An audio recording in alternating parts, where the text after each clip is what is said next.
Bravo Swan, c'est un sans faute, tu as répondu aux 6 questions et tu peux donc avancer ton pion.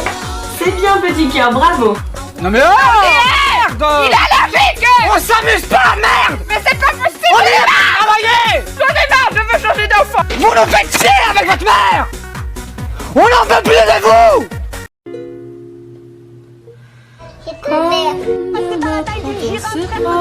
Ok, maintenant j'en ai marre, maintenant c'est là, ok. T'es rentré dans ma vie, dans un freestyle. Et je vous retrouverai. Of course.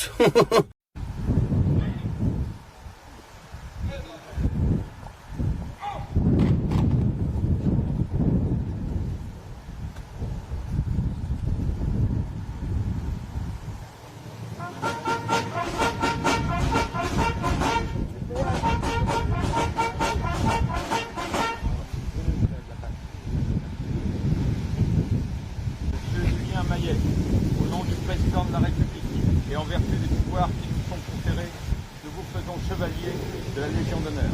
Je vous remercie.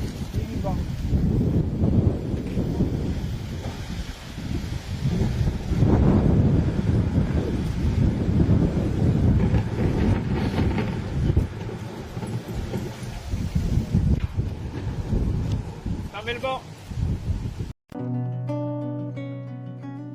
اقلغني جاني فالفل Hello.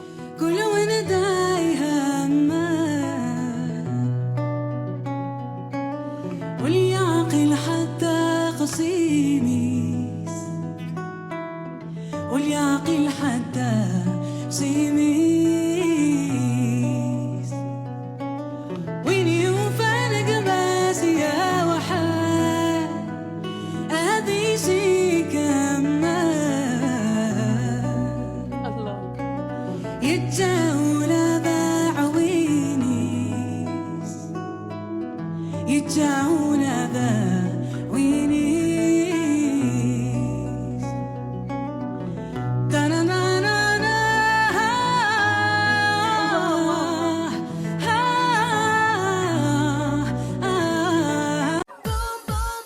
Je m'appelle Beverly, j'ai 21 ans et je suis un pur produit du Sud.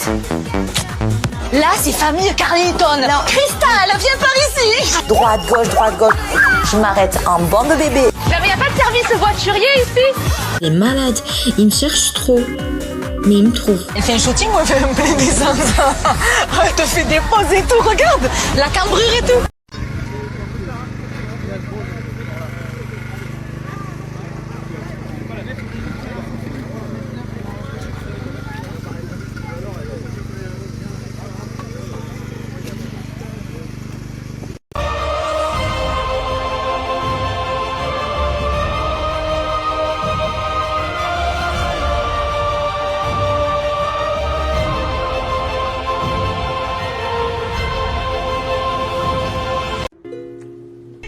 Y'a le mec à Milan! Je veux faire l'amour! T'es pas menteuse, toi. Oh là là, c'est la décadence! Lâche-moi, Michel, lâche-moi. Méfie-toi, hein. Méfie-toi. Tu as compris, non? Tu crois que c'est du respect, mon garçon? French rock queen! Qu'est-ce que... Bah c'est bon. Le papier toilette en plus ça fait pas grossir. Arrête la drogue! J'ai une histoire. J'ai un background. Tu peux pas 15, car pas 15.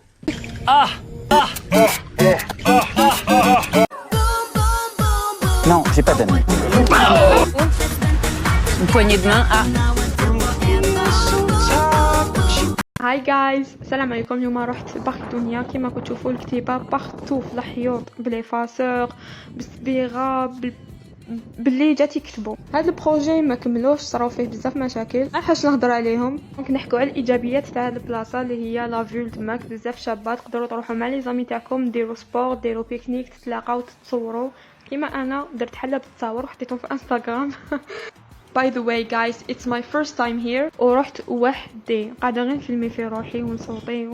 On est dans la sublime galerie Vivienne, en plein cœur de Paris, et c'est ici qu'a vécu au 19e siècle l'un des personnages les plus fascinants de l'histoire criminelle et policière française, l'homme aux 1000 visages, le célèbre Vidocq. Eugène François Vidocq est un escroc sans foi ni loi, un bagnard roi de l'évasion et du déguisement, qui devient en 1809 l'un des meilleurs indiques de la police. 2 ans plus tard, il est placé à la tête de la puissante brigade de sûreté, une sorte de milice secrète constituée d'anciens bagnards. Dans les années 1840, Vidocq s'installe ici, au 13 de la galerie Vivienne. L'escalier monumental qu'il empruntait chaque jour pour rejoindre sa tanière n'a pas changé. En 1833, c'est lui qui fonde la première agence de détectives privés au monde. C'est Vidocq en personne qui a inspiré à Victor Hugo le personnage de Jean Valjean. C'est enfin lui qui, en 1836, dans son dictionnaire consacré à l'argot des voleurs, va populariser un mot qu'on entend partout aujourd'hui. C'est le mot daron. Et ça, je suis sûr que même tes darons, ils ne le savaient pas. Je m'appelle Solange et je suis riviérophile. Aujourd'hui, c'est l'anniversaire à ma petite cousine. Elle a ses 5 ans. Et dis pas 50 ans.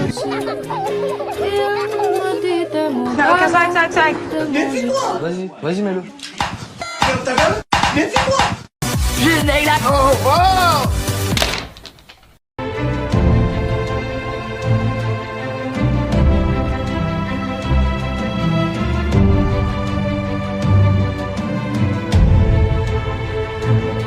Au cimetière du Père-Lachaise à Paris, l'une des tombes les plus visitées est celle d'un homme pratiquement inconnu du grand public. Et il y a une raison tout à fait étonnante à cela. Cet homme, c'est Victor Noir, un journaliste assassiné en 1870 à l'âge de 21 ans par un cousin de l'empereur Napoléon III. Le gisant, c'est-à-dire la sculpture qui recouvre la tombe, est particulièrement réaliste. Le sculpteur Jules Dalou va même représenter l'impact de balle qui a causé la mort du journaliste. Mais ce qui va alimenter tous les fantasmes, c'est cette protubérance au niveau de l'entrejambe. Dans les années 1960, une rumeur commence à se propager et on raconte que frotter cette bosse apporterait la fertilité et la virilité. Alors depuis chaque jour, des visiteurs viennent caresser l'objet du désir. Après tout, on ne sait jamais.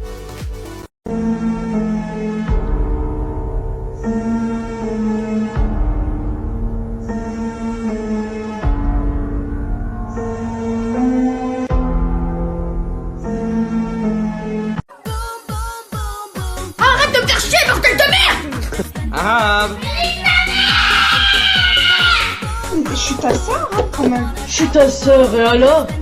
Voilà. Ça, tu m'énerves.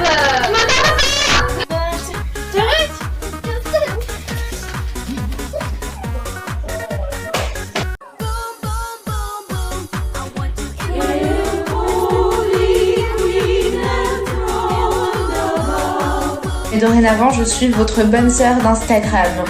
Alléluia, alléluia, hey, alléluia, wouh, alléluia. C'est moche, ça pue, c'est un peu crade, et pourtant de base c'est quasiment un monument historique. La dernière Vespasienne de Paris. Bon, une Vespasienne, ça n'est ni plus ni moins qu'une pissotière. Mais quand elles ont débarqué au début du 19e siècle, ça a été une véritable révolution. Parce qu'avant ça, dans les grandes villes, rien n'est vraiment prévu. Et en cas de besoin pressant, on se soulage où on peut et comme on peut, sans que ça choque personne. C'est ce qu'un historien a appelé le temps de la libre pissette.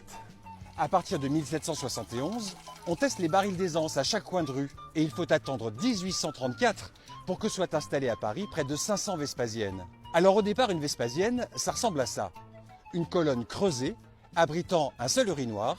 C'est tout simplement l'ancêtre de la colonne Maurice. Ces Vespasiennes doivent leur nom à l'empereur Vespasien. Il a été la risée de Rome à son époque pour avoir imposé une taxe sur l'urine. Et à ses détracteurs, il aurait simplement répondu « l'argent n'a pas d'odeur ». Que célèbre-t-on le 11 novembre? La fête de la musique. C'est qu'on dirait lui, on dirait l'acteur américain, là, tu vois qui je veux dire? Je le fais l'eau et je double le deuxième. Quelle place suis-je? Ben le premier. Mais t'es trop intelligent. Regarde sa coco comme elle ébullitionne. C'est ébouillonné.